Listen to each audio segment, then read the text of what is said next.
Hi, this is Christy Spinelli from Hyannis News, and I am here to introduce you to Rick Barry, who's running for Cape and Island District Attorney.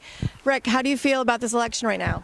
Well, it's getting close to the end. I'm excited about that. I'm cautiously optimistic about my chances in this race. There's been a lot of great people who've come out to help me out, of which I'm eternally grateful for.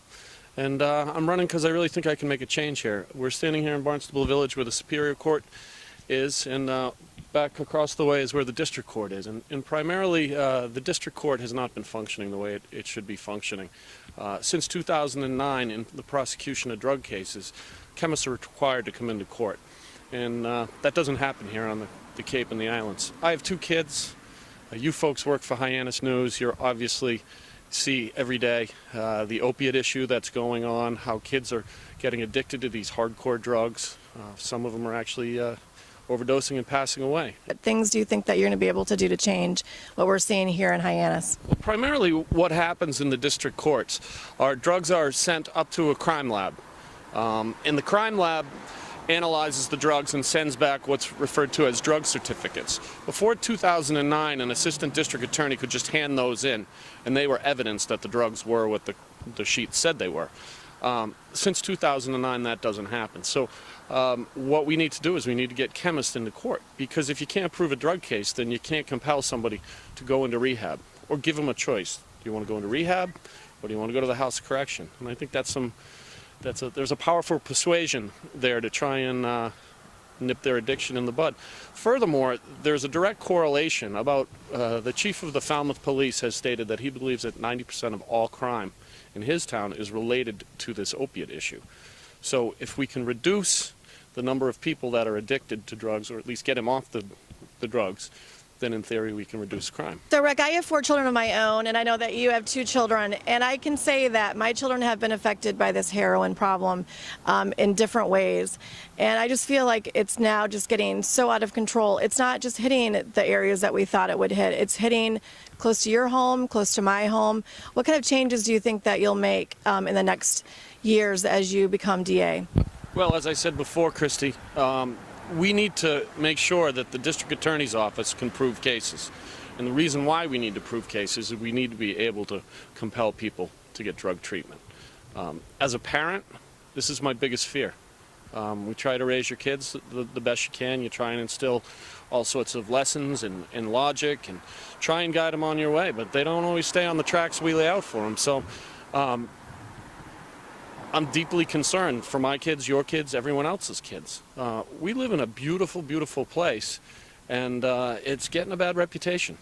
We need to change that. So start successfully prosecuting drug cases. It's not my goal to put people in jail. It's my goal to compel them to get into treatment. So that's the angle that I'd be going on. And the problem has been getting worse. It's not getting better. So I'd just say to the people out there that can you really afford 4 more years of this going on, or it's time for change, and maybe let someone else see what they can do and try and turn this place around, because too many lives are being lost, too many families are being destroyed, and quite frankly, I'm sick of it. I believe it too, and I really believe that every vote counts. And I think that's something that we need to hit home for too. I said it's not just everyone else voting, but I really think it's important that if you are a voter, get out there and vote on Tuesday. It's really important. Absolutely. We're very fortunate, and I think too many people take for granted our right, our constitutional right to get out and vote. And, don't complain if you're not going to vote. So, Rick, this is a crucial election, not just for you, but for the voters and the people that live on the Cape and the Islands. And I was just thinking, it's not even if you're a Republican or if you're a Democrat, this vote is really important, because there has to be someone that's going to change all of this for Hyannis and the area. Well, Christy, I agree with you 100%. This is a situation where you pick up the newspaper every day, and in the village of Hyannis, you hear about overdoses, you hear about people dealing drugs. You've got the Barnstable Police, you've got the street crimes unit out there who's running around, and they're stretching the Fourth Amendment to the limit to try and make Hyannis a safer place. The problem being that once they arrest defendants and they bring them into court, the district attorney's not holding up his end of the deal. He can't prosecute these guys because he doesn't bring chemists in.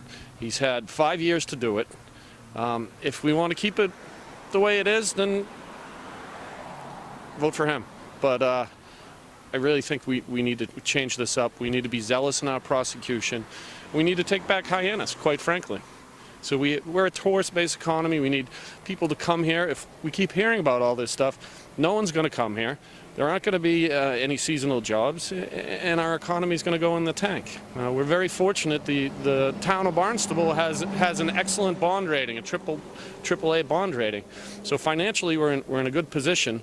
But what we really need to do is we really have to let people know who want to come here that this is a safe place to come, enjoy the natural beauty, and also spend their money in our local shops and restaurants. So I would respectfully ask people out there to vote for me, because I'm going to make a change. Thank you, Rick, for talking to us today, and we'll see you at the polls.